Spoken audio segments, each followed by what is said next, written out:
Alright everyone, if you look at the lamestream media here in the United States or in Europe or anywhere else, what you see is that racial violence is on the incline, and it's all the result of white people who hate minorities, I guess. You know, knockout game aside, Farrakhan aside, some of that's BLM violence aside.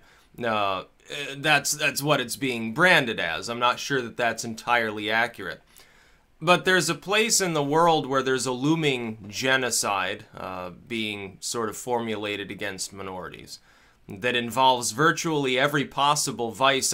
When you look at what's being claimed about, like, even the more innocuous elements of the not so out there alt-light in the United States, if you look at what evils are being ascribed to them, you can actually see those in existence being openly spoken of by mainstream political bodies if you simply look at South Africa. And what you've got there is, you've got two different suggestions from two different elements of the government and social movements that are rising up there. One is basically encouraging a new apartheid, simply aimed against the white minority within South Africa. Basically, hey, we're stripping these white people of a bunch of their privileges and most of their land. We're going to be like Mugabe here. Now, can anybody tell me what the problem with this might be? Oh, that's right. Because of cronyism, exactly what happened in Zimbabwe will end up happening in South Africa, which is basically, whoops, we gave that land to people who ultimately do not know how to farm. We collapsed our productivity during a recession, by the way, and we screwed up our country, which was developing. That's possibility number one. Possibility number two is that the situation devolves further than that into a sort of civil war, and that you've actually got an active petition right now in the nation of Australia to take refugees from South Africa, that is white refugees, if chaos begins to erupt. You have a government there in South Africa today, a recognized sovereign representative government that is considered to be the legitimate governing body of their nation by, as far as I know, every other state in the world. And they are openly proclaiming the fact that they're talking, you know, sort of about these plans of redistributing land. They're like, oh, well, too much of the nation's land is owned by white citizens of South Africa. And this is a big problem for some reason, despite the fact that those people have all of the experience farming their land. And so because of this problem, we're simply going to take large parcels of it and divide it up and give it to other people. Now, what you will do is decrease your farming efficiency. If you're saying 800-something thousand people currently are farming in South Africa, forming that rather large chunk of the economy. South Africa has a lot of fairly good arable land. You intend to take, what, several million other individuals and simply split the land up into smaller pieces. You have just lowered your efficiency. You may be able to reduce unemployment, but the problem is, if you're taking people who are, like, chronically out of work, maybe they have something wrong with them and so they haven't been engaging in work. Like, if you're using this as a way to absorb unemployment, temporarily that might seem fine. Unfortunately, none of those individuals are going to have any experience farming. Who's going to teach them how to actually work the land? Are you going to fall back on those same white landowners to teach the people now taking parcels of their land how to do things? And by the way, what happens if they decide to say, no, we're not going to give up any of our land, we're going to fight back? Then you have a civil war. Then you've got a situation where I can already tell you basically what would happen if this goes forward. The softer elements within the South African government will balk and say, and back off of it, and there will be violence among the hardliners. If the hardliners prevail, they're going to go in and they're going to start killing all those farmers. Now, there are already xenophobic attacks in South Africa against the white minority, just as there were, by the way, and this was something you almost never saw at the time, like on CNN. You didn't even see it on, like, Breitbart or something. There were xenophobic attacks in South Africa against black immigrants, too, from places like Namibia, who had come to South Africa for jobs. They had opened up businesses and stuff. And thousands of them fled South Africa. Now, the South African government at the time was like, okay, cut it out, we're going to maintain order. And they sort of got a handle on the situation and you know, prevented that from continuing to happen. But now that same government is openly proclaiming, yeah, it's okay to maybe rob people of their land. Maybe we'll pay them, maybe we won't.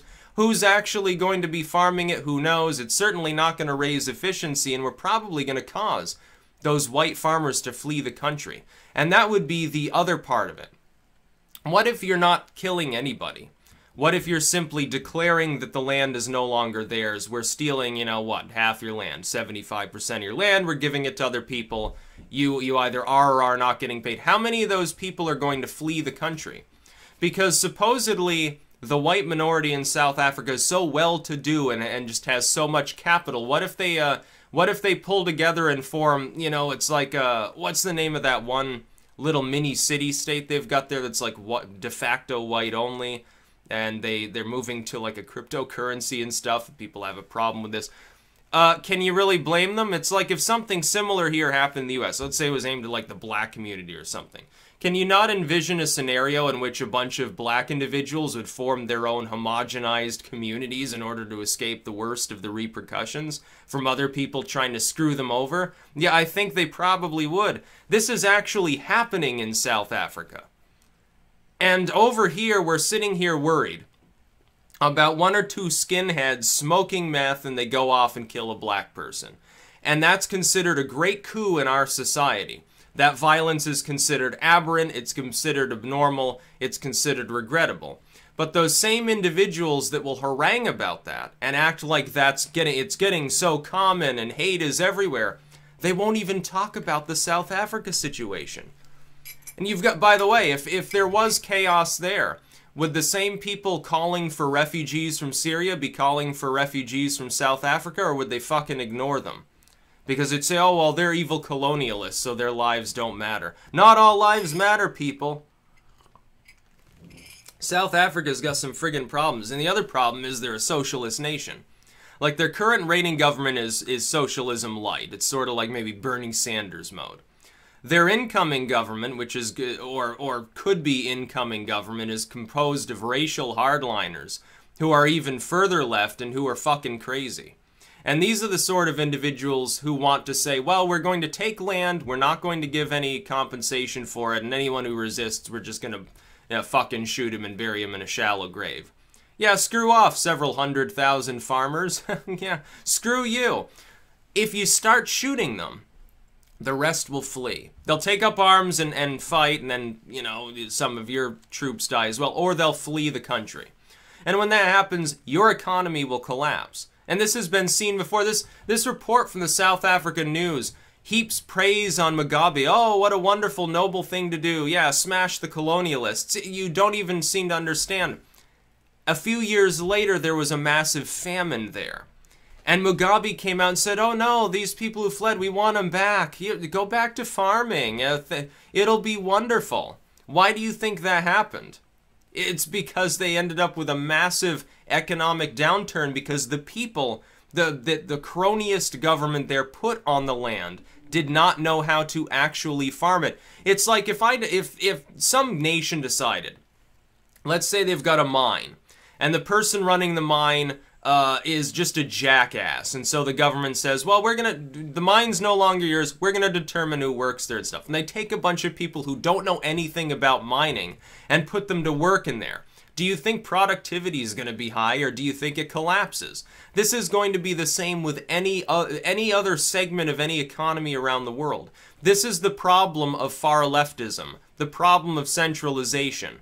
Whether it's an ethnic model, a multicultural model, that part is the centralization that's at fault. The cronyist government, which inevitably exists, puts people there that it favors. It doesn't necessarily look at how efficient and effective they're going to be in exploiting those resources. And so you have the collapse of Mugabeism. You'll have the collapse of South Africa. Now, South Africa's already got problems. Like in the wake, when apartheid had its hard end, it fucked segments of the economy there. And while apartheid needed to end, obviously, even just for diplomatic reasons, it was like, oh, well, we can't really conduct diplomacy because everybody's constantly saying how fucking terrible we are. The problem is, during that same period of time, you have a transference away from what had been segregated, yeah, but more or less a free market system into far leftism under Mandela's guidelines. Now you have the same thing, and they're saying, oh yeah, it's not enough to make everybody equal. Now we've got to make them unequal again to smash the colonialists or something. That's what's happening, and nobody wants to talk about it. You never see any lamestream news report on the situation in South Africa. They don't even care. One of the larger economies in Africa, lots and lots of resources, large population, a significant world diplomatic presence, especially within Africa itself. Nobody even wants to talk about it. I wonder why. Could it be because the oppressed minority there happens to be of European extraction? I think that's probably why. It's like the people on Fox are terrified that if they talk about it, if they talk about the plight of these people, they're going to be labeled racist or insensitive or something. They're terrified, like they're total cowards. They're not even willing to talk about it. This is why we need the alt media to discuss such things and say, hey, who cares if they label you a bigot? They're going to do that anyway. Anybody on the left, they're going to label you a bigot if you don't bow before their various idols, so you might as well not even worry at this point. Because they're so far out there, they think it's bigoted because you posted Pepe. You know, out of all context, you post one cartoon online, they assume you're like some super Nazi on steroids, so who really cares? That's about all. Peace out.